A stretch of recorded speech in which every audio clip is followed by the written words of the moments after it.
மனுஷன் இல்ல, அவர் ராஜா. பல ஐஸ்வர்யத்தையும் பொருட்களையும் அளவில்லாம அனுபவிச்சவர். எல்லாமே அவருக்கு இருக்கு, அவருக்கு குறைன்றது ஒண்ணுமே கிடையாது. ஆனா அவர் என்ன சொல்றாருன்னா, அதுல எல்லாம் இல்லாத சந்தோஷம் ரட்சிப்புக்குள்ள இருக்கின்றார். ரட்சிப்புக்குள்ள ஒரு சந்தோஷத்தை நான் அனுபவிச்சேன், உங்களோட இருக்கிறதுனால ஒரு சந்தோஷம் இருக்கு. அந்த சந்தோஷத்திற்கு மற்ற எந்த சந்தோஷத்தையும் என்னால ஒப்பிடவே முடியவில்லை. மற்றதெல்லாம் இருக்கு, ஆனா ஏதோ ஒண்ணு எனக்குள்ள மிஸ் ஆகுது. அந்த ரட்சண்யத்தின் சந்தோஷம் திரும்பவும் எனக்கு வர வேண்டும். ஆமென். நீங்க நம்மளா ரட்சிக்கப்பட்டவங்களா தான் இருக்கிறோம். இந்த சந்தோஷத்தை நீங்களும் நானும் அனுபவிக்க வேண்டும், ருசித்து பார்க்க வேண்டும். ரட்சண்யத்தின் சந்தோஷம், ரட்சண்யத்தின் சந்தோஷம்.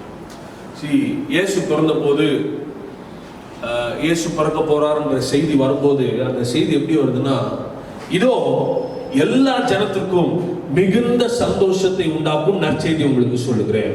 அவன் இயேசு வர்றது ஒரு குறிப்பிட்ட கூட்டத்துக்கு இல்லையா, எல்லா ஜனத்துக்கும் சந்தோஷம் இல்லையா, மிகுந்த சந்தோஷம். அப்போ ஒரு ரட்சண்யத்துல சந்தோஷம் இருக்கு. அந்த ரட்சண்ய சந்தோஷத்தை தேவன் தருகிறார்.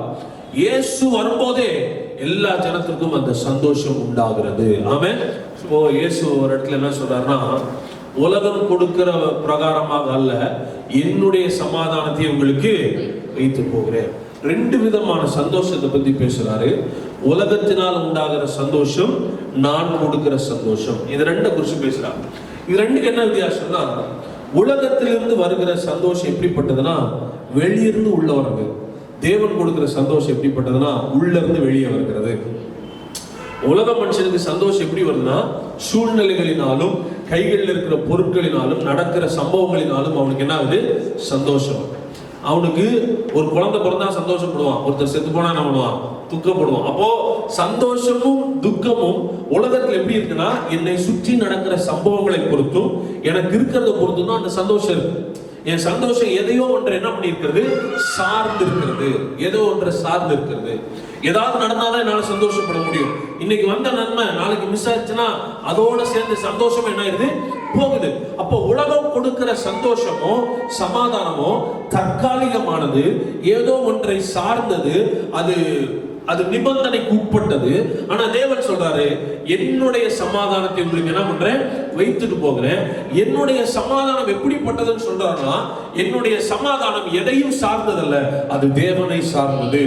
அவர் என்றைக்கும் மாறாதவரா இருக்கிறது போல இந்த சமாதானமும் சந்தோஷமும் நான் கொடுக்கிறது என்ன ஆகாது, மாறவே மாறாது. இயேசு ஒரு விதமான சந்தோஷத்தையும் சமாதானத்தையும் அனுபவிக்கிறார்.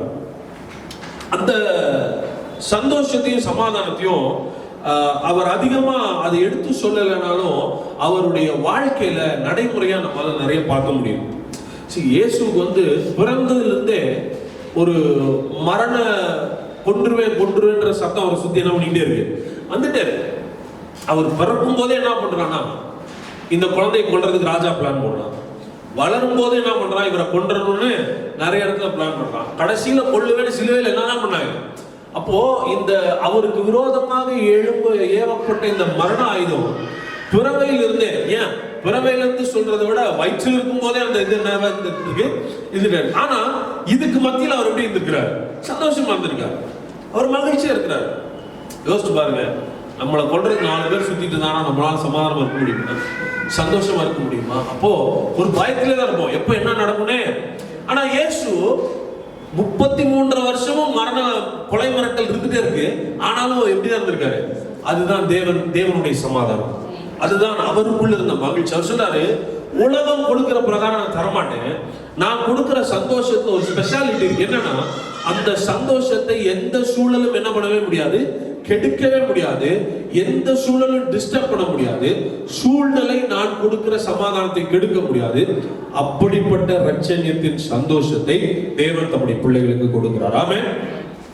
என்னுடைய சந்தோஷம் உங்களில் நிலைத்திருக்கும் படிக்கும், என்னுடைய சந்தோஷம் உங்களில் என்ன பண்ணுமா, நிலைத்திருக்கணும். உங்கள் சந்தோஷம் நிறைவாய் இருக்கும் படிக்கும் இவைகளை உங்களுக்கு சொன்னேன். 2 காரியம் சொல்றாரு இயேசு இந்த இடத்துல. ஒண்ணு, என் சந்தோஷம் உன்ல நிலைத்திருக்கணும், உன் சந்தோஷம் எப்படி இருக்கணும், நிறைவா இருக்க வேண்டும். நம்மளாம் எப்படி வாழணும்னு நினைக்கிறாரு பாருங்க. நம்ம வாழ்க்கையில எது நிறைவா இருக்கணுமா, சந்தோஷம் நிறைவா இருக்க வேண்டும் என்று தேவன் விரும்புகிறார். தேவ பிள்ளைகள் வந்து ஏதோ துக்கமுகமாவோ சோகமாவோ இருக்கிறத கர்த்தர் விரும்புறதில்ல. சந்தோஷத்துல எப்பவுமே ஃபுல்லா இருக்கும், ஃபுல் ஆஃப் ஜாய். சந்தோஷத்தினால நிறைந்திருக்கிற வாழ்க்கை வாழணும்னு நம்ம விரும்புறதை விட யார் விரும்புறாரா? இயேசு விரும்புறார். உனக்குள்ள ஒரு சந்தோஷம் நிலைச்சிருக்கணும்னு நான் நினைக்கிறேன். அது எந்த சந்தோஷம்னா, என்னுடைய சந்தோஷம் உன்னில் நிலைத்திருக்க வேண்டும். உங்கள் சந்தோஷம் எப்படி இருக்கணுமா? ஃபுல்லா இருக்கணும், நிறைவா இருக்கணும். உன் சந்தோஷத்துல குறை இருக்காம பார்த்துக்கணும்னு நான் நினைக்கிறேன்ற ஆண்டவர். அவன் பல நேரங்கள்ல ஒரு சில நேரம் நல்லா இருக்கும், ஒரு சில நேரம் நம்ம துக்கமாயிரும், சோகமாயிரும். உலகத்துல வந்து எப்பவுமே சந்தோஷமா இருக்கிறதுக்கான சூழல் நமக்கு கிடையாது. இந்த மனுஷனும் எல்லாம் 24 மணி நேரம் சந்தோஷமா இருக்கானா? வாய்ப்பே கிடையாது. ஆனா இங்க வேதத்துல ஆண்டவர் சொல்றாரு, என் சந்தோஷத்துக்கு அந்த வாய்ப்பு இருக்குன்றார். என் சந்தோஷம் இருந்துச்சுன்னா 24 hours எப்படி இருக்கலாம்? ஜாய்ஃபுல்லா இருக்கலாம். அந்த சந்தோஷம் நிறைவாய் இருப்பதற்காக நான் இதை சொல்றேன் அப்படின்றார். இப்போ இயேசுவனுடைய விருப்பம் என்னன்னா, ரட்சிக்கப்பட்ட தேவ பிள்ளைகள் துக்கத்திலேயோ ஒரு குறையிலையோ ஒரு மனபாரத்திலேயோ வாழ வேண்டியதல்ல. அவர்கள் சந்தோஷத்தில் நிறைந்திருக்க வேண்டும். உலகம் கொடுக்கிற சந்தோஷத்தினால அல்ல, தேவன் தருகிற சந்தோஷத்தினால் எப்படி இருக்கணுமா? நிறைஞ்சிருக்கணும், நிலைச்சிருக்கணும்னு ஆண்டவர் விரும்புகிறார். ஒரு தேவ பிள்ளை இந்த சந்தோஷத்தை எப்படி அடையிறது? இந்த சந்தோஷத்தில் எப்படி நிறைஞ்சிருக்கிறது? பல நேரங்களில் சூழ்நிலைகள், நம்மளை சுற்றி நடக்கிற சம்பவங்கள், நமக்கு நேரிடுகிற துன்பங்கள், உபத்திரங்கள் இதெல்லாம் பார்க்கும்போது நம்முடைய மனம் பாதிக்கப்படுது. எப்படி நம்மளால் இதுக்கு மத்தியில் சந்தோஷமா இருக்க முடியும்னு நம்ம நினைக்கிறோம். ஆனால் உண்மையாலுமே ரட்சண்யத்தின் சந்தோஷம் தான். அடி வாங்கிட்டு சிறையில் தொழுமரத்தில் கட்டப்பட்டு ஒருத்தனால பாடி துதிக்க முடியும்னா அந்த சந்தோஷத்தினுடைய பவர் என்னன்னு பார்த்துக்கணும். இந்த ரட்சிப்பின் சந்தோஷத்தை புரிந்து கொண்டவர்கள் சூழ்நிலை அவர்களுடைய சந்தோஷத்தை கெடுக்கவே முடியல. எப்பேற்பட்ட சூழ்நிலையிலும் அவர்கள் தேவனை துதித்து பாடுகிறார்கள் என்றால் அவர்களுடைய உள்ளம் சந்தோஷத்தினால் நிறைந்திருக்கிறது. எதை அவங்க சூஸ் பண்றாங்கன்னா, சூழ்நிலையை நினைச்சு வருத்தப்படுறதை தெரிந்தெடுக்காம கர்த்தருக்குள்ள சந்தோஷமா இருக்கிறதை அவர்கள் தெரிந்து கொள்ளுகிறார்கள். அவள் ஒரு காரியத்தை சொல்றாரு, வாசிங்க பிலிப்பியர் 4:4. கர்த்தருக்குள் எப்பொழுதும் சந்தோஷமாய் இருங்கள் என்று மறுபடியும் சொல்லுகிறேன். கர்த்தருக்குள் சந்தோஷமா இருங்கள் மாத்திரம் சொல்ல, எப்பவுமே எப்படி இருக்கின்றாரு? அப்படின்னா எப்பொழுதுமே சந்தோஷத்தை கொடுக்குற ஒரு இடம் இருக்கு. அது எங்க இருக்குன்னா ஆண்டவருக்குள்ள இருக்கு. கர்த்தருக்குள்ள இருந்தா எப்பவுமே எப்படி இருக்கலாமா? சந்தோஷமா இருக்கலாமா? மறுபடியும் சொல்றாரு, நீங்க சந்தோஷமா இருங்க. அப்போ சூழ்நிலைகள் எப்படி இருந்தாலும் நம்ம தெரிந்தெடுக்க வேண்டிய ஒரு இடம் என்னன்னா, கர்த்தருக்குள்ள நான் சந்தோஷமா இருக்க போகிறேன், எப்பொழுதும் சந்தோஷமா இருக்க போகிறேன். ஸோ நம்ம வாழ்க்கையில கவனிக்க வேண்டிய ஒரு காரியம் என்னன்னா, இயேசு சொல்றாரு, உங்கள் சந்தோஷம் நிறைவா இருக்கும்படி இதை நான் சொல்றேன்றல. நம்ம வாழ்க்கையில ஒரு டெஸ்ட் பண்ணோம்னா என்ன பண்ணணும்னா, சந்தோஷம் நிறைவா இருக்கா இல்லை குறைஞ்சிருக்கான்றது நம்ம என்ன பண்ணிக்கிட்டே இருக்கணும்? டெஸ்ட் பண்ணிக்கிட்டே இருக்கணும். சந்தோஷம் குறையாத ஒரு வாழ்க்கை வாழணும் தேவன் விரும்புகிறாரு. அது எங்க வச்சிருக்கிறாரோ அவருடைய சமூகத்தில் அவர் வச்சிருக்கிறார். தேவ சமூகத்துக்கு வரும்போதெல்லாம் சந்தோஷத்தினால நம்மை நிரப்பி அனுப்புகிறவர். அவருடைய சந்தோஷம் எவ்வளவு வல்லமை உள்ளதுன்னா, அந்த சந்தோஷத்துக்குள்ள வர்றவங்களுக்கு துக்கம்லாம் சந்தோஷமாய் மாறும். சொல்றார், உங்கள் துக்கம் சந்தோஷமா மாறும். எப்பேற்பட்ட சூழ்நிலையில் இருக்கிறவங்களும் தேவ சமூகத்துக்கு வரும்போது அங்க ஒரு எக்ஸ்சேஞ்ச் நடக்குது. என்னுடைய துக்கத்தை அவருடைய சமூகத்தில் வைத்து அவருடைய சந்தோஷத்தினால் நிரப்பப்பட்டு நான் போகிறேன், அவருடைய சந்தோஷம் என் வாழ்க்கையில் நிறைந்திருக்கும் அப்படின்னு தேவனுக்குள்ளும் அவருடைய சந்தோஷத்துக்குள்ளும் நிறைந்திருக்கிற ஒரு அனுபவத்துக்குள்ள நம்ம வரணும். இப்படி தேவன் அவருடைய சந்தோஷம், என்னுடைய சந்தோஷம் தாரு. என்ன சந்தோஷம்? எபிரேயர் 1:9.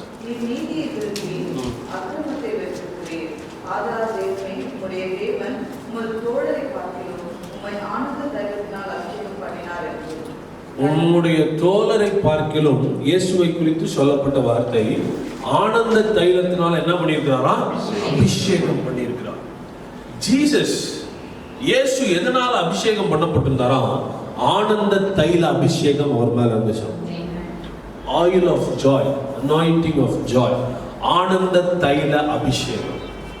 எப்படிங்க இயேசுவால் இப்படி இருக்க முடியுது? இவ்வளோ உபத்திரத்தின் மத்தியில, இவ்வளோ எதிர்ப்புகளின் மத்தியில, சத்துருக்களுக்கு மத்தியில் இருக்கிறாரு, ஆனாலும் பதட்டப்படாமல் இருக்கிறாரு, சந்தோஷமா இருக்கிறாரு. நிம்மதியா இருக்கிறாரு. அவருக்கு தூக்கம் கிடவே இல்லை. அவர் நல்லா என்ன பண்றாரு? தூங்குறாரு. இன்னைக்கு மனுஷனுக்கு எல்லாம் எனக்கு தூக்கம் வர மாட்டேங்குது. அவனால தூங்க முடியல. பிரச்சனை நினைச்சா தூங்க முடியல, வியாதியை நினைச்சா தூங்க முடியல, கடனை நினைச்சா தூங்க முடியல. இவ்வளோ பிரச்சனைகள் இருக்கு. வியாதி, பிரச்சனை, கடன் இதெல்லாம் விடுங்க, உயிருக்கே ஆபத்து இருக்கு. ஆனா இவர் என்ன பண்ணிட்டு இருக்காரு? தூங்குறாரு. எப்படி தூங்குறாருன்னா, வேதம் சொல்லுது, ஆனந்த தைல அபிஷேகம் அவர் மேல இருந்தது. இப்போ இயேசு என்ன சொல்றாருன்னா, என்னுடைய சந்தோஷத்தை உங்களுக்கு என்ன பண்றேன்? கொடுக்கிறேன்றார். அப்படின்னா அதே ஆனந்த தைல அபிஷேகத்தை யாருக்கு கொடுக்கிறாரு? உங்களுக்கு எனக்கு கொடுக்கிறார். ரட்சிக்கப்பட்ட தேவ பிள்ளைகள் மேல என்ன அபிஷேகம் இருக்குன்னா, ஆனந்த தைல அபிஷேகத்தை அவர் ஊற்றி இருக்கிறார். ஆனந்த தைலத்தினால் அவர் நம்ம என்ன பண்ணியிருக்கிறாரு? அபிஷேகம் பண்ணியிருக்கிறார். இது நம்முடைய பங்கு, இது நம்முடைய சுதந்திரம். தேவ பிள்ளைகளாய் ரட்சிக்கப்பட்டவர்களால் இந்த ஆனந்த தைல அபிஷேகத்தை தேவன் நமக்கு கொடுத்திருக்கிறார். இப்ப என்னன்னா, நம்ம தான் தெரிந்தெடுக்கணும். சந்தோஷம் என்பது தானாய் வருவதல்ல, நாம் தெரிந்தெடுப்பது. சந்தோஷம்ன்றது நம்ம டெசிஷன், நம்முடைய சந்தோஷம். கர்த்தருக்குள்ள எப்பவும் சந்தோஷமா இருப்பீங்கன்னு சொல்ல போல் சந்தோஷமா இருங்கள்ன்றார். அப்படின்னா அது யாருடைய டெசிஷன்? நம்ம எடுக்க வேண்டிய ஒரு தீர்மானம். சந்தோஷமா இருக்க தெரிந்தெடு, தீர்மானித்துடு. கர்த்தருக்குள்ள எப்பொழுதும் சந்தோஷமா இருங்கள். மறுபடியும் சொல்றேன், சந்தோஷமா இருங்கள் அப்படின்னு சொல்ற. அப்போ தேவ பிள்ளைகளா நீங்களும் நானும் ஒரு டெசிஷன் எடுக்கணும். என்னன்னா, கர்த்தருக்குள்ள ஒரு ஆனந்தத்தில் அபிஷேகம் இருக்கு, ஒரு சந்தோஷம் இருக்கு. அவருடைய சந்தோஷத்துல நான் நிலைச்சிருக்க போறேன். என் சந்தோஷம் என்ன ஆக போகுதுன்னா, அது நிறைவா இருக்க போகிறது. அந்த ஒரு வாழ்க்கைக்காக தேவன் என்னை அழைக்கிறார். ஸோ அதற்கு நான் என்ன ஒப்பு கொடுக்க போறேன். வாசிங்க, ஏசாயா எழுதின தீர்க்கதரிசன புஸ்தகம் 12ஆம் அதிகாரம் 3ஆம் வசனம். நீங்கள் ரட்சிப்பின் ஊற்றுகளிலிருந்து மகிழ்ச்சியோட தண்ணீர் மோண்டு கொள்வீர்கள். நீங்கள் ரட்சிப்பின் ஊற்றுகள் இடத்திலிருந்து மகிழ்ச்சியோட தண்ணீர் என்ன பண்ணுவீங்களா? மகிழ்ச்சியா இருக்கிறவங்க தான் அதுல கொண்டு கொள்ளவே முடியும். ரட்சிப்புன்றது ஒரு ஊற்று, வெல் ஆஃப் சால்வேஷன். ரட்சிக்கப்பட்ட போது நம்ம எது நண்டைக்கு வந்திருக்கிறோமா? ஊற்றின் நண்டைக்கு வந்திருக்கிறோமா? இந்த ஊற்றை யார் கொண்டு கொள்வார்களா? மகிழ்ச்சியோடு இருக்கிறவர்கள் அதை கொண்டு கொள்வார்களா? தேவனுடைய சமூகத்துல மகிழ்ச்சியோடு இருக்கிறவங்க இந்த ரட்சிப்பின் ஊற்றிலிருந்து தண்ணீர் என்ன பண்ணிட்டே இருக்கிறாங்க? மொண்டு கொண்டே இருக்கிறார்கள். தேவனுடைய சமூகத்துல யாரெல்லாம் சந்தோஷமா களி கூறுறாங்களோ, மகிழ்ச்சியா இருக்கிறாங்களோ, ஆனந்தத்தினால நிறைஞ்சிருக்கிறாங்களோ, அவர்கள் எல்லாரும் அந்த ரட்சிப்பின் ஊற்றிலிருந்து மொண்டு பருக தொடங்குகிறார்கள். ஸோ நீங்களும் நானும் கர்த்தருடைய சமூகத்துல மகிழ்ச்சியா இருக்க பழக வேண்டும். தேவனுடைய சமூகத்துல ரட்சண்யத்தின் சந்தோஷத்தை அனுபவிக்க நம்ம பழகணும். ஒரு தேவ பிள்ளை ரட்சிக்கப்பட்டாங்கன்னா, ரட்சிக்கப்பட்டவங்க எங்க வந்துடுறாங்களா? ஊற்று நண்டைக்கு வந்துடுறாங்க. பல நேரத்துல ரட்சிப்பையும் கிறிஸ்தவ வாழ்க்கையும் நம்ம ரெண்டா பிரிக்கிறோம். ரட்சிக்கப்பட்டேன், இன்னும் ரட்சிப்பை நான் இது பண்ணணும். இல்ல, ரட்சிப்பையே என்ன சொல்றாருன்னா, ரட்சிப்புன்றது ஒரு ஊற்று. அந்த ஊற்றுக்குள்ள உனக்கு தேவையான எல்லாமே இருக்குது. ஒரு ரட்சிக்கப்பட்ட தேவ பிள்ளைக்கு இனிமே கர்த்தர் ஏதாவது செய்யணும்னு அவசியம் இல்லை. சகலத்தாலும் நிறைந்திருக்கிற ஒரு ஊற்றின் அண்டைக்கு கொண்டு கர்த்தர் நம்மளை விட்டுருக்கிறாரு.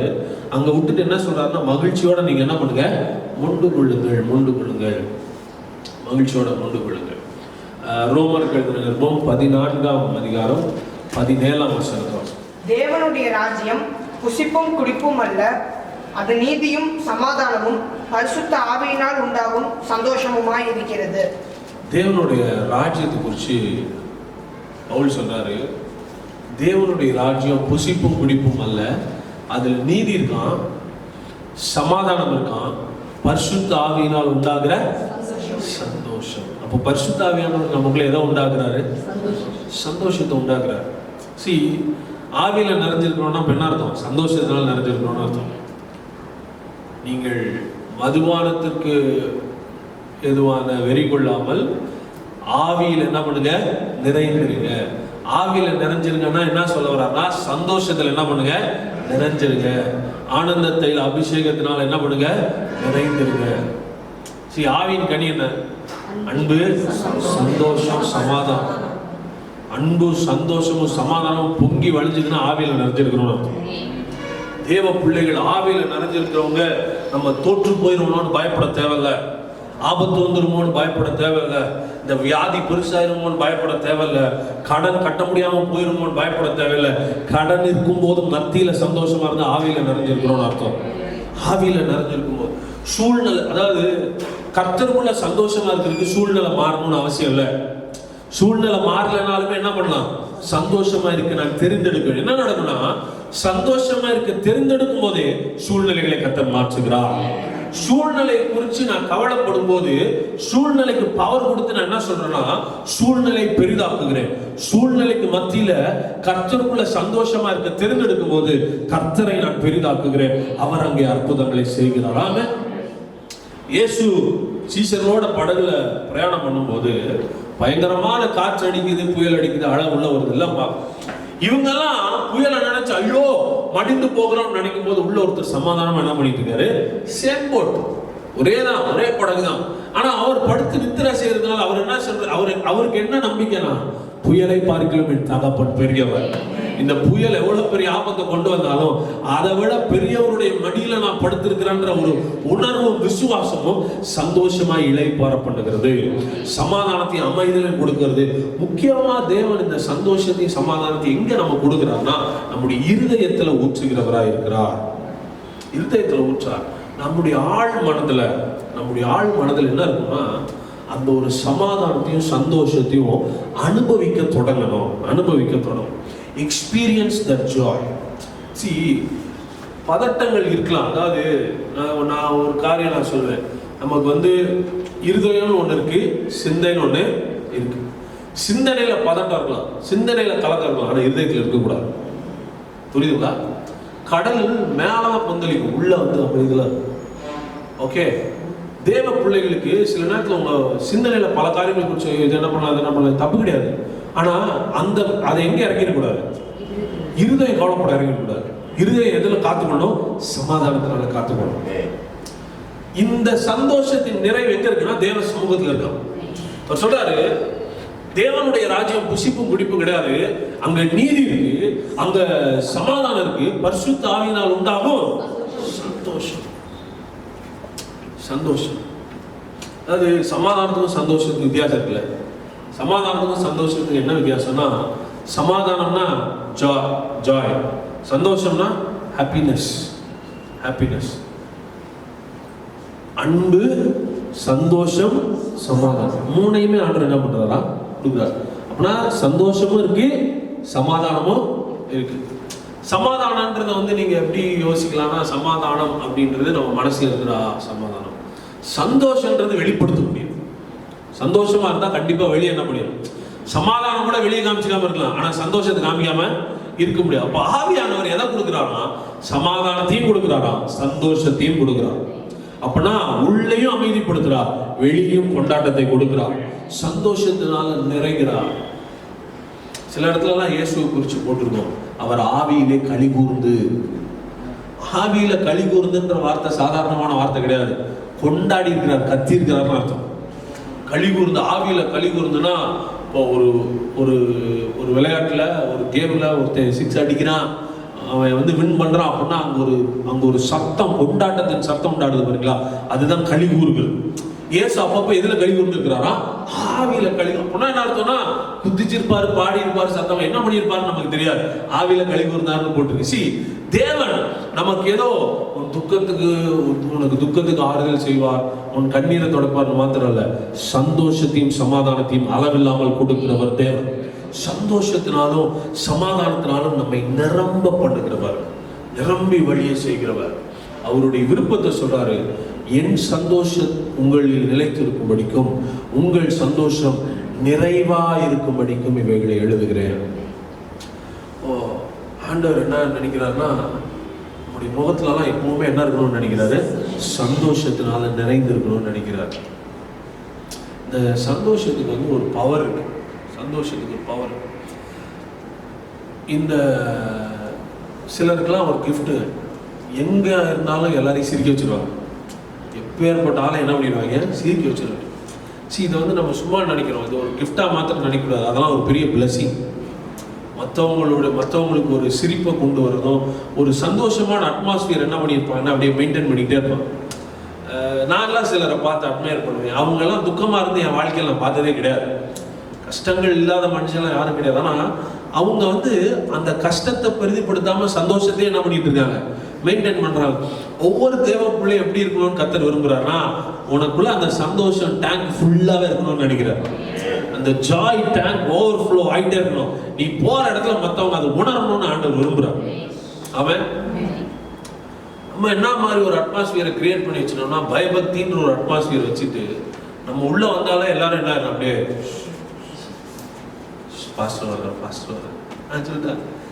சி எதுல கர்த்தர் எப்படிப்பட்ட ஒரு அட்மாஸ்பியர்ல இருக்கணும்னு நினைக்கிறாருன்னா, தேவ பிரசன்னம், ஆராதனை, பயபக்தி, இதெல்லாம் நான் தப்புன்னு சொல்ல சந்தோஷமா செய்யலாங்க. அதுலயும் ஒரு சந்தோஷத்தின் வெளிப்பாடை நம்ம செய்யலான்ற. சந்தோஷத்தையும் பயபக்தியும் தனித்தனியா பிரிக்காதீங்க. சந்தோஷத்திலையும் பயபக்தி இருக்கு. சந்தோஷமாவும் தேவனை ஆராதிக்க முடியும், கலிகூர்ந்து தேவனை ஆராதிக்க முடியும். ஸோ இது எப்படின்னா, நம்ம எடுக்கிற ஒரு தீர்மானம், நம்ம சூஸ் பண்றது. கர்த்தர் சொல்றாரு, என் சந்தோஷத்தை நான் உனக்கு தரப்பா. அந்த ஆனந்த தைல அபிஷேகத்தினால் நிறைஞ்சு எல்லா சூழ்நிலையும் என்னை கொலசையை சுத்தி வரலாம், அதுக்கு மத்தியில் என்னால் சந்தோஷமா இருக்க முடிஞ்சதே, அதே அபிஷேகத்தை நான் உனக்கு தருகிறேன் என்று ரட்சிக்கப்பட்ட ஒவ்வொருவருக்குள்ளும் தேவன் அந்த அபிஷேகத்தை கொடுத்திருக்கிறார். ஸோ இதை நம்ம தான் சூஸ் பண்ணோம். அப்போஸ்தலர்கள் ஆதி திருச்சபை பாருங்க, உபத்திரவத்தின் மத்தியில் வீட்டில் கூடி ஆராதனை தான், பாட்டு தான், துதி தான், சத்தம் தான், பயம்லாம் கிடையாது. ஆனால் இதே அப்போஸ்தலர்கள், இதே சீஷர்கள் இயேசுவை சிலுவையில் அரைஞ்ச போது ரூம் லாக் பண்ணி உள்ள போனாங்க. இயேசுவை சிலுவையில் அரைஞ்சோன்னே, அரைஞ்சிட்டாரு, பாடியை கொடுத்துட்டாங்கன்னா இவெல்லாம் உள்ள போய் லாக் பண்ணிட்டான். ஏன்னா பயம், என்ன நடக்குமோ, அடுத்தது என்ன பண்ணுவாங்களோன்ற ஒரு பயம்.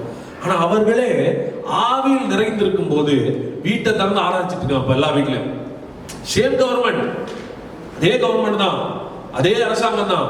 இயேசுக்கு விரோதமா எழுப்பினவங்க தான் இன்னைக்கு இருக்கிறாங்க. ஆனா இன்னைக்கு வீடு வீடா டெய்லியும் ஆராதனை கிடையாது. அன்னைக்கு ஓய்வு நாள், இன்னைக்கு டெய்லி நடக்குது. ஏன்னா உள்ள ஒரு சந்தோஷம் வந்திருக்கு. அந்த சந்தோஷத்தை இவனால் அடக்கி வைக்க முடியவில்லை. தேவனை மகிமைப்படுத்துகிறார்கள். உபத்திரவத்தின் மத்தியில சந்தோஷம், பாடுகளின் மத்தியில சந்தோஷம். தாக்குறாங்க, அதாவது அவர்கள் அடிக்கப்படுகிறார்கள், அவங்கள சிறையில் கொண்டு போய் அடக்கி வைக்கிறாங்க, நிறைய உபத்திரவப்படுத்துறாங்க, அடிக்கிறாங்க, எல்லாம் பண்றாங்க. ஆனால் அதுக்கு மத்தியில நடுராத்திரியில பவுலசீலாம் தேவனை துதித்து ஜெபம் பண்ணி கொண்டிருக்கிறார்கள். பாருங்க, கர்த்தருக்குள்ள சந்தோஷமா இருக்கணும்ன்ற ஒரு டெசிஷன் எடுத்தோன்னா கட்டுகள் எல்லாம் தானாய் கலந்து விழுகிறது. இதுதான் சந்தோஷத்தினுடைய பவர். சந்தோஷமா இருக்க டெசிஷன் எடுக்கும் போதே என்னை துக்கப்படுத்துகிற சூழ்நிலைகள் எல்லாம் கர்த்தர் மாற்றுகிறார். சந்தோஷத்துக்குள்ள ஒரு பவர் இருக்கு. இயேசு படகுல சமாதானமா சந்தோஷமா படுத்திருக்க சூஸ் பண்ணும் போதே அந்த சூழ்நிலையை மேற்கொள்ளுகிற ஒரு அதிகாரம் தன்னுடைய வார்த்தையில வெளிப்படுகிறது. எந்த சூழ்நிலைக்கு மத்தியில நீங்க சந்தோஷப்பட்டு களி கூற தொடங்குறீங்களோ அந்த சூழ்நிலை நீங்க ஜெயிச்சிட்டீங்கன்னு அர்த்தம். அந்த சூழ்நிலை ஜெயிச்சிட்டீங்க. நேற்று பார்த்தோம் ஒரு வசனத்தை, தேவனுக்கு கர்த்தருக்கு விரோதமாகவும் அவர் அபிஷேகம் பண்ணினவருக்கு விரோதமாகவும் ராஜாக்கள் ஏகமாய் கூடி ஆலோசனை பண்ணி இவர்கள் என்ன பண்ணுவோன்னு பிளான் பண்ணும்போது பரலோகத்தில் வீற்றிருக்கிறவர் என்ன பண்ணுவாரா? காட்ஸ் ரெஸ்பான்ஸ் என்னவா இருக்குன்னா சிரிக்கிறார். சந்தோஷத்துல ஒரு ஆபத்து வரும்போது, எதிர்ப்பு வரும்போது இவருடைய ரெஸ்பான்ஸ் என்னவா இருக்கா? சிரிக்கிறார். நீங்களும் நானும் பிரச்சனை பார்த்து சிரிக்க கத்துட்டோம்னு வைங்களேன், போராடாமே ஜெயிச்சிடலாம். சூழ்நிலைகளை பார்த்து சிரிக்க கத்துக்கணும், சத்துருவை பார்த்து சிரிக்க கத்துக்கோங்க. போராட்டங்கள் பெருகும் போது களி கூற தொடங்குங்க, மகிழ்ச்சியா இருங்க. நீங்க ஜெயிச்சிட்டீங்கன்னு அர்த்தம். ஏன் தெரியுமா? அவருடைய சந்தோஷம் நிறைவா இருக்கிறது. ரெண்டும் ஒரு அட்மாஸ்பியர். சந்தோஷம் ஒரு சூழல், துக்கம் ஒரு சூழல். சந்தோஷம் இருக்கிற சூழல்ல கர்த்தர் கிரியை செய்கிறார், துக்கம் இருக்கிற சூழல்ல பிசாசு கிரியை செய்கிறார். சந்தோஷத்தின் சூழல்ல, ஆர்ப்பரிப்பின் சூழல்ல, தேவனை மகிமைப்படுத்துற சூழல்ல கர்த்தர் எழுந்தருளி விடுதலையோடு கிரியை செய்கிறார். ஒரு சூழ்நிலையை நினைச்சு நீங்க கவலைப்படும் போது யார் அட்ராக்ட் பண்றீங்கன்னா சாத்தான் அட்ராக்ட் பண்றீங்க. துக்கப்படுற இடத்துல பிசாசு இருக்கிறான். ஆனா கர்த்தரோ துக்கத்தை சந்தோஷமாக மாற்றுகிறார். துக்கமும் சந்தோஷமும் நாம் எடுக்கிற தீர்மானம் ரெண்டும் நம்ம முன்னாடி இருக்கு. ரட்சிக்கப்பட்டவங்க வாழ்க்கையில ரெண்டு காரியம் சொல்றாரு. ஒண்ணு, உலகத்துல உனக்கு என்ன உண்டு? உபத்திரம் உண்டுன்றது ஒரு ஃபேக்ட். இன்னொன்னு, உலகத்தை ஜெயிச்சேன்றது ஒரு ஃபேக்ட். உபத்திரவத்தை நினைச்சேன்னா கவலைப்படுவேன், நான் ஜெயிச்சுட்டேன்னு நினைச்சா சந்தோஷப்படுவேன்ற.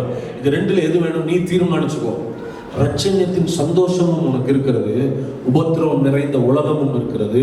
இந்த உலகத்துல நான் உன்னை ரட்சித்ததுனால உனக்கு இருக்கிற சந்தோஷத்தை நீ தேர்ந்தெடுப்பாயானால் எந்த சூழ்நிலையிலும் உன்னால் சந்தோஷமா இருக்க முடியும். அவன் எந்த சூழ்நிலையில சந்தோஷமா இருக்க முடியும். ஸோ தேவனுடைய ராஜ்யம் எப்படிப்பட்டதான்? நீதியும் சமாதானமும் பரிசுத்த ஆவியினால உண்டாகும் joy of the Lord. நெகேமியா 8:10. பின்னும் அவன் அவர்களை நோக்கி, நீங்கள் போய் கொழுமையானதை புசித்து மதுரமானதை குடித்து ஒன்றுமில்லாதவர்களுக்கு பங்குகளை அனுப்புங்கள். இந்த நாள் நம்முடைய ஆண்டவருக்கு பரிசுத்தமான நாள். விசாரப்பட வேண்டாம், கர்த்தருக்குள் மகிழ்ச்சியாய் இருப்பதே உங்களுடைய பலன் என்றான். வேதாகமத்தை கொண்டு வந்து வாசிக்கிறாங்க. அந்த நெகேமியா அந்த அதிகாரமாக படிச்சிக்கிற முன்னாடி தெரியும். வேதத்தை கொண்டு வந்து வாசிக்கிறாங்க. ஆசாரியன் வந்து அதை வாசிக்கும் போது ஜனங்கள்லாம் கேட்டுட்டு ஓட அழுகிறாங்க. அழுகும்போது சொல்றாரு, ஏய், இது அழுக வேண்டிய நேரம் இல்லை, சந்தோஷப்பட வேண்டிய நேரம். நீங்க போய் கொழுமையானது என்ன பண்ணுங்க, புசித்து மதுரமானது என்ன பண்ணுங்க, குடித்து நீங்க இல்லாதவர்களுக்கு பங்கு போட்டு கொடுங்க. இது விசாரப்படுகிற நாட்கள் அல்ல, இது கர்த்தருக்குள் சந்தோஷமா இருக்கிற நாள். நீ கர்த்தருக்குள்ள சந்தோஷமா இருக்கும் போதே அது உனக்கு பலனாய் அமைகிறது.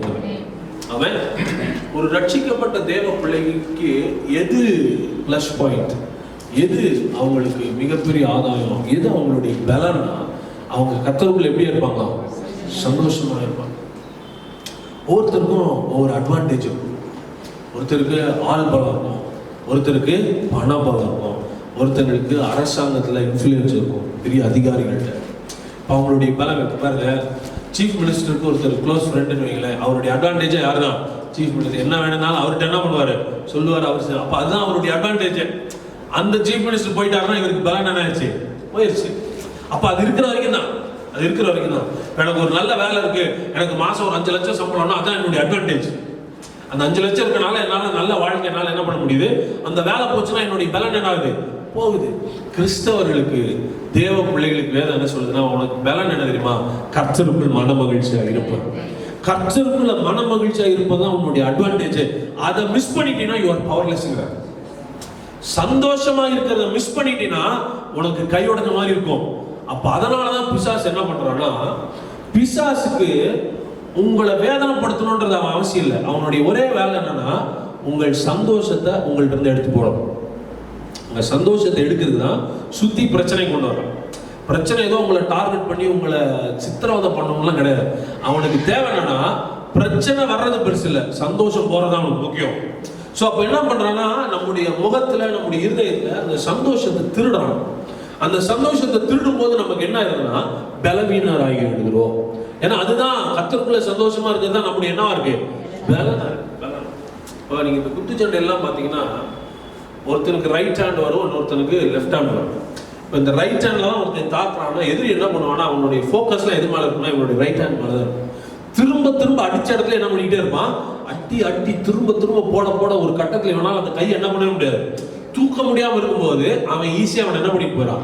அப்போ பிசாசு எதை ஃபோக்கஸ் பண்றானா, எது நம்முடைய அட்வான்டேஜோ, எது நம்முடைய பலனோ, எது நமக்கு மிகப்பெரிய ஆயுதமா இருக்கோ அதை நம்மிடத்திலிருந்து திருடுவதற்கு அவன் முயற்சி செய்து கொண்டே இருக்கான்.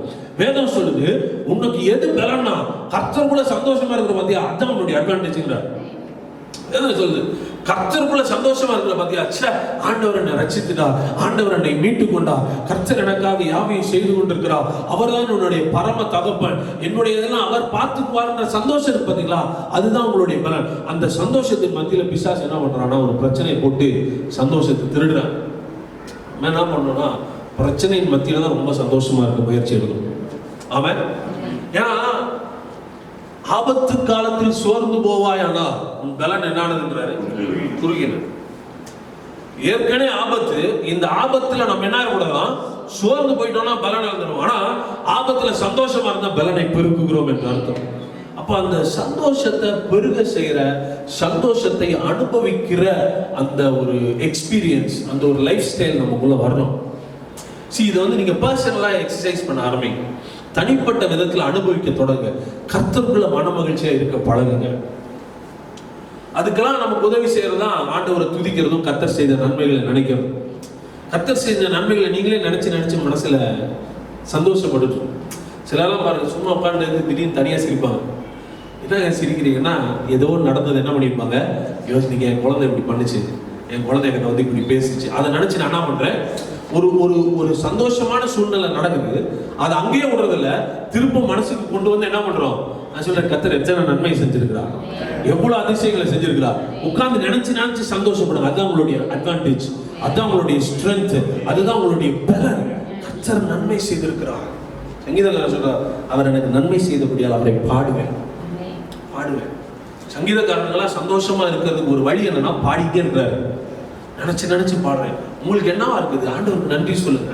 நன்றி சொல்லணும்னு நினைக்கிறீங்களா, பாட்டு பாடணும்னு நினைக்கிறீங்களா, மற்றவங்கள்ட்ட சொல்லி சந்தோஷப்படணும்னு நினைக்கிறீங்களா, என்னென்ன பண்ணுங்க, சந்தோஷத்தின் நிறைவை காத்துக்கொள்ளுங்கள், சமாதானத்தின் நிறைவை காத்துக்கொள்ளுங்கள். இந்த சந்தோஷம் ரட்சண்யத்தின் சந்தோஷம். நான் சொல்றா, உங்களுக்கு கிடைச்ச இந்த கிஃப்ட் ரட்சிப்பை சுதந்திரிக்காதவர்களுக்கு இல்லை. அவங்களுக்கு சந்தோஷப்படணும்னா அவங்க நினைச்சது நடக்கணும், நினைச்சது நடந்தாதான் அவங்களுக்கு சந்தோஷம், அவங்க எதிர்பார்க்கறது நடந்தாதான் அவங்களுக்கு சந்தோஷம். ஆனா உங்களுக்கு எதிர்பார்க்கறது நடக்கணும்னு அவசியமே இல்லை, நடக்கலைனாலும் அந்த சந்தோஷத்தை உள்ளே வைத்திருக்கிறார். நீங்க எதிர்பார்த்த காரியம் எதுவுமே நடக்கலைனாலும் டோன்ட் வரி, ரட்சண்யத்தின் சந்தோஷம் உள்ள இருக்கு, ரட்சண்யத்தின் தேவன் உள்ள இருக்கிறார். இந்த சந்தோஷம் எங்க இருக்காமா, தேவனுடைய ராஜ்யம் எதனால நிறைஞ்சிருக்கான், சந்தோஷத்தினாலே நிறைந்திருக்கிறதாம். தேவனுடைய ராஜ்யம் பரிசுத்த ஆவியானவரால் உண்டாகும் சந்தோஷத்தினால நிறைஞ்சிருக்கான். இயேசு சொல்றாரு, தேவனுடைய ராஜ்யம் இதோ இங்கே என்றும் அதோ அங்கே என்றும் இல்ல, தேவனுடைய ராஜ்யம் உங்களுக்குள்ளே இருக்கிறது என்று சொல்லுகிறார். ஆமென். இப்போ சந்தோஷத்தினால நிறைஞ்சிருக்கிற ராஜ்யம் வெளியே இல்ல, யாருக்குள்ளதான் இருக்கு. அப்ப சந்தோஷத்தின் ஊற்றே கர்த்தர் எனக்குள்ளே வைத்திருக்கிறார். தேவனுடைய ராஜ்யமே எனக்குள்ள இருக்கிறது. இந்த ராஜ்யம் சமாதானத்தினாலும் சந்தோஷத்தினாலும் என்ன இருக்கு, நிறைந்திருக்கு. நான் என்ன பண்ண போறேன்னா, இந்த ராஜ்யத்தினால பொங்கி வழிய போகிறேன், இந்த சந்தோஷத்தினால பொங்கி வழிய போறேன், அந்த ஊற்று எனக்குள்ள பொங்கி வழிய நான் இடம் கொடுக்க போகிறேன். எந்த துக்கமோ எந்த கவலையோ இந்த சந்தோஷத்தை தடுத்து நிறுத்த நான் இடம் கொடுக்க மாட்டேன்.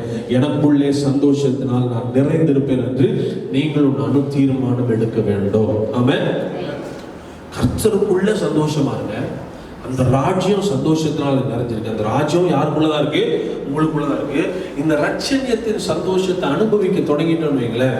சரி, நேரத்துல நிறைய தேவ மனிதர்கள் எனக்கு ஊழியம் செஞ்சிருக்காங்க. நிறைய தேவ மனிதர்களை கர்த்தர் எனக்கு ஊழியம் செய்ய வைத்திருக்கிறார்.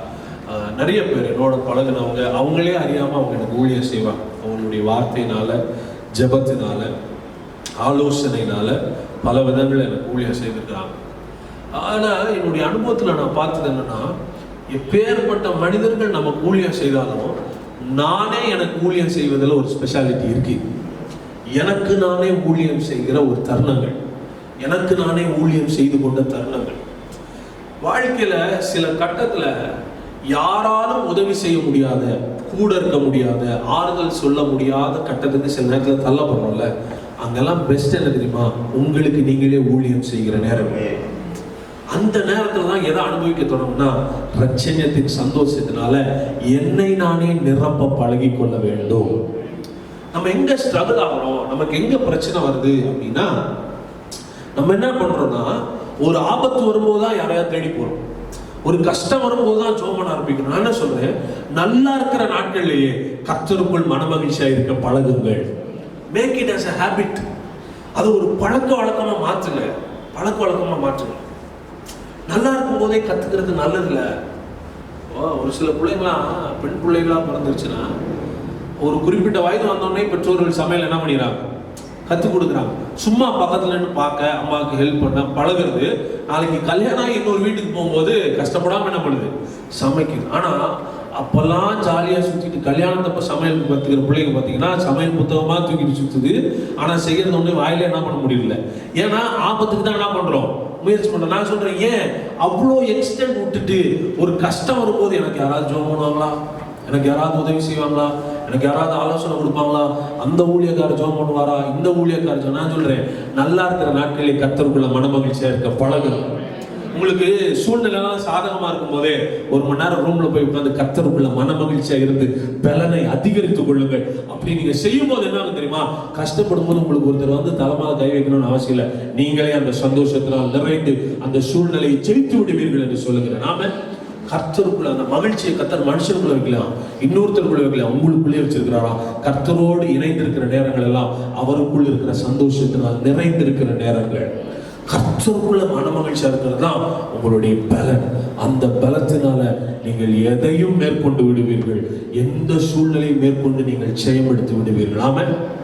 ஸோ உங்களுடைய ப்ரேயர் டைம், உங்களுடைய டிவோஷன் டைம்லாம் எப்படி இருக்கணும்னா, கர்த்தருக்குள்ள இருக்கிற அந்த சந்தோஷத்தை, அந்த ராஜ்யத்துல பரிசுத்த ஆவியானவரால் உண்டாகிற சந்தோஷத்துல நிரம்புகிற நேரமா இருக்கட்டும், நிரம்புகிற நேரமா இருக்கட்டும். கழிவுங்க. அதாவது உங்களுடைய சிந்தையெல்லாம் எதை சுத்தி சுத்தி வர விடணும்னா, கர்த்தர் எவ்வளவு பெரியவர், அவர் எவ்வளவு பராக்கிரமமானவர், எவ்வளவு நன்மைகளை செய்திருக்கிறார், பிள்ளைகளை எவ்வளவு நேசிக்கிறார், எனக்கு என்ன நன்மைகளை செய்திருக்கிறார் எண்ணங்களெல்லாம் கர்த்தரை சுத்தி வர விட விட்டீங்கன்னு வைங்களேன், சந்தோஷம் பொங்கி பொங்கி வழியும். பரிசுத்த ஆவியானவர் சந்தோஷத்தை உண்டாக்குகிறவர், அவர் துக்கப்படுத்துகிறவர் அல்ல, துக்கத்தில் இருக்கிறவர்களை சந்தோஷப்படுத்துகிறவர். அவன் இன்னைக்கு சந்தோஷமா இருக்கிறவங்களும் விஷயன்றாங்க, சந்தோஷப்படக்கூடாது, நீ சிரிக்க கூடாது, நீ சத்தம் போடக்கூடாது சொல்லிட்டா, அதுதான் நம்முடைய பலனை. அதை அடக்கி அடக்கி வச்சனாலதான் சபை பலவீனமா இருக்கு. சந்தோஷப்படுறவனை குறை சொல்றதுனால தான் இன்னைக்கு சபை பலவீனமா இருக்கு தெரியுமா. கர்த்தருடைய சமூகத்துல கூடி ஆடுறதும் பாடுறதும் குறை சொல்லிட்டு இருக்கிறதுனால தான் இன்னைக்கு பலவீனர்களாகவே இருக்கிறோம். கர்த்தருடைய சமூகத்துல ஆடி பாடி சந்தோஷமா கழிவுற தொடங்கிட்டேன்னா உங்களை மாதிரி பவர்ஃபுல் பீப்புள் யாருமே இருக்க முடியாது. சபைக்கு இந்த ரகசியம் தெரிய மாட்டேன். சந்தோஷத்தை வேற எப்படி வெளிப்படுத்துவீங்க? சந்தோஷத்தின் அடையாளம் என்ன? இன்னைக்கு தேவ பிள்ளைகளுக்குள்ள எதை பார்த்து தெரிஞ்சுக்கிறது சந்தோஷமா இருக்காங்க? எதுவுமே இல்லாத இயேசு சந்தோஷமா இருக்கார். அந்த ஆனந்தத்தை அபிஷேகத்தினால் அவர் நம்மை நிரப்ப விரும்புகிறார். சந்தோஷமா இருங்க, கழிவுங்க, இருதயத்தை மகிழ்ச்சியை வச்சுக்கோங்க. உபத்திரம் இருக்குதான், பாடுகள் இருக்குதான், நெருக்கம் இருக்குதான், ஆனா அதுக்கு மத்தியில நமக்கு ஒரு சத்தியத்தை சொல்லியிருக்கிறார், நான் ஜெயித்தேன் இருக்கிறார். எதை பார்த்து தெரிஞ்செடுக்க போறீங்க?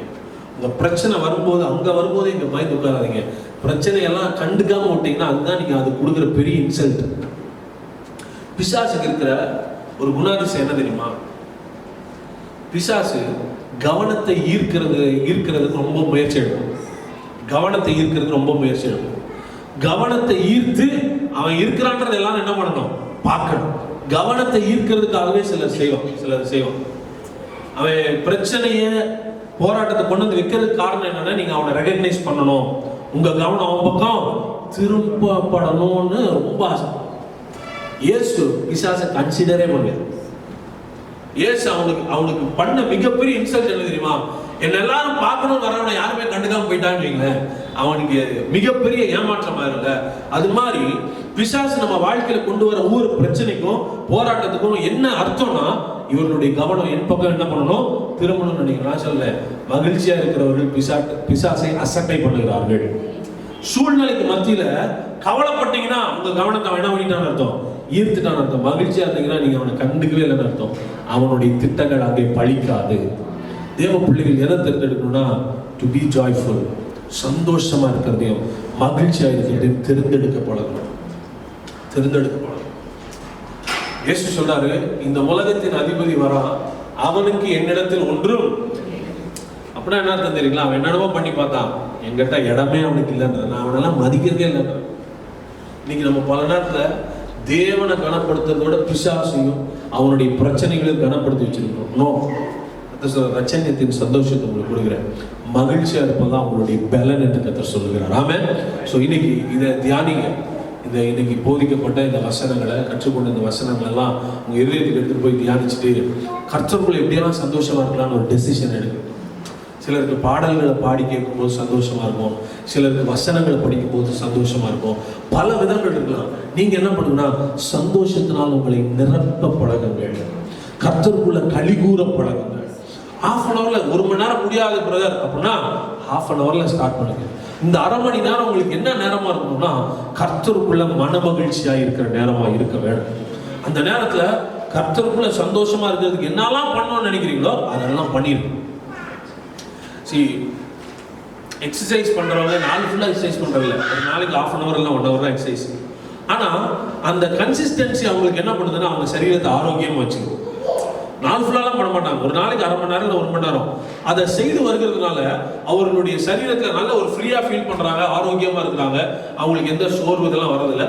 அதை எப்படி இன்னும் பெட்டரா இருக்கிறதுக்கு என்ன பண்றாங்கன்னா, காலையில் எந்திரிச்சோன்னே ஃபர்ஸ்ட் வேலையை என்ன பண்றாங்க, நான் சொல்லிட்டா ஸ்பிரிச்சுவல் எக்ஸசைஸ்ல ஒரு எக்ஸசைஸ் என்ன தெரியுமா, கர்த்தருக்குள் மனமகிழ்ச்சியா இருக்கும். தேவ சமூகத்தில் ஒரு அரை மணி நேரம் போய் களி கூர்ந்து பாட்டை பாடி வசனத்தை வாசிச்சு கர்த்தர் செய்த நன்மைகளை நினைச்சு துதிச்சுட்டு வந்துருங்களேன், அந்த சந்தோஷம் அந்த நாள் முழுவதற்கும் உங்களுக்கு பலனை கொடுக்கும். கர்த்தருக்குள் மனமகிழ்ச்சியா இருப்பதுதான் உங்களுடைய பலன் என்று சொல்லுகிறார். அவன் ஏதோ ஆபத்து வரும்போது ஆபத்து காலத்துல மாத்திரம் கர்த்தரை தேட போவாங்க. நல்லா இருக்கிற நேரங்களிலேயே சந்தோஷப்பட்டு களி கூற பழகுங்க. அந்த ஆனந்த தைலத்தின் அபிஷேகத்தை ஒரே வசனத்தை வாசிச்சு முடிக்கலாமா?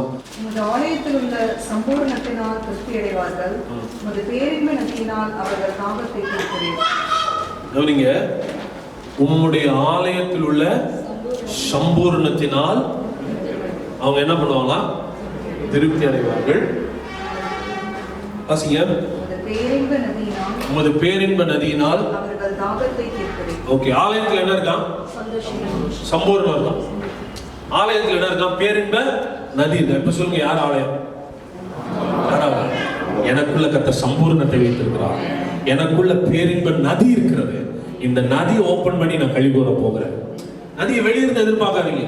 பழைய ஏற்பாட்டு காலத்தில் ஆலயம் ஆலயம் ஆலயம் மகிமைப்படுத்துறாங்க. ஆனா இன்னைக்கு கர்த்தர் சொல்றார், நீங்களே தேவனுடைய ஆலயம். இந்த பேரின்ப நதி உள்ள வச்சுட்டு எப்படி உன்னால துக்கமா இருக்க முடியுது? பேரின்ப நதி உள்ள வச்சுட்டு ஏன் நீ சோர்ந்து போற? இந்த நதி தான் உன்னுடைய பலன், இந்த சந்தோஷம் தான் உன்னுடைய பலன். இந்த சந்தோஷம், இந்த சந்தோஷத்தினால நீங்க நிறைஞ்சிருக்கணும். சந்தோஷத்தினால நிறைஞ்சு டீச்சர் ஒரு ஸ்டூடெண்ட்டை கூப்பிட்டு அடிக்கிறாங்கன்னு வைங்களேன், ஒரு அடி அடிக்கிறாங்க, அவன் சிரிச்சுட்டான்னு வைங்களேன், இவங்களுக்கு செம்ம நோஸ் கட்டாயம், மறுபடியும் இன்னொரு அடி, அந்த அடிக்கு அவன் சிரிக்கிறான்னு வைங்களேன், அதை விட அசிங்கம் இவங்களுக்கு ஒண்ணுமே கிடையாது. நான் சொல்லிட்டா, பிசாசு அடிக்க அடிக்க திருப்பி சந்தோஷப்பட்டுட்டாரு. கர்த்தருக்குள்ள களி கூறுங்க. பேரின்ப நதியில தாகத்தை தீர்க்கிறவர். நீங்க சந்தோஷமா இருக்க பிசாசுடைய மூக்கு உடையதுன்னு மறந்துறாரு. ஆமா, நீங்க துக்கப்படும் போது அவன் சந்தோஷப்படுறான், நீங்க சந்தோஷப்படும் போது அவனுடைய திட்டங்கள் பழிக்காமல் போகிறது. கர்த்தர் சொல்றார், சந்தோஷமா இருக்கிறது அவனுடைய ஸ்ட்ரென்த். எந்த சூழ்நிலை தான் சங்கீதக்காரன் சொல்றார், கர்த்தரை நான் எக்காலத்திலும் ஸ்தோத்திரிப்பேன், அவர் துதி எப்பொழுதும் என் நாவில் இருக்கும். அதனாலதான் பிசாசு தாவீதை மேற்கொள்ளவே முடியல. என்ன அடி அடிச்சாலும் ரெஸ்பான்ஸ் என்னவா இருக்கும், துதியா தான் வருது, மகிழ்ச்சியா தான் வருது. கர்த்தருக்குள்ள எப்பொழுதுமே எப்படி இருக்கிறாரு, சந்தோஷம். இந்த சந்தோஷம் மிகப்பெரிய ஒரு கிஃப்ட். யாருக்கு கொடுக்கிறாருன்னா, ரட்சிக்கப்பட்டவர்களுக்கு கொடுக்கிறார். இது ரட்சணியத்தின் சந்தோஷம். அது சொல்ற, ரட்சணியத்தின் சந்தோஷத்தை திரும்ப எனக்கு தாங்க, உற்சாகமான ஆவி என்னை தாங்கும்படி அப்பொழுது வசனத்தை பிரசங்கம் பண்ணுவேன், பாவிகள் மனம் திரும்புகிறார்கள். நான் சொல்றேன், இந்த சந்தோஷத்துல நடக்கிறதுனாலேயே நம்ம பலரை தேவனுக்காக ஆதாயப்படுத்திக் கொள்ளலாம். இந்த சந்தோஷத்துல நடக்கிறதுனாலேயே பாவிகள் தேவனிடத்தில் மனம் திரும்ப போகிறார்கள். ஏன் தெரியுமா? அந்த சந்தோஷன்ற ராஜ்யத்தை நம்ம கேரி பண்ணி போறோம். அந்த ராஜ்யம் பரிசுத்த ஆவியினால் உண்டாகும் சந்தோஷத்தினால் நிறைந்திருக்கிறது. ஆமென்.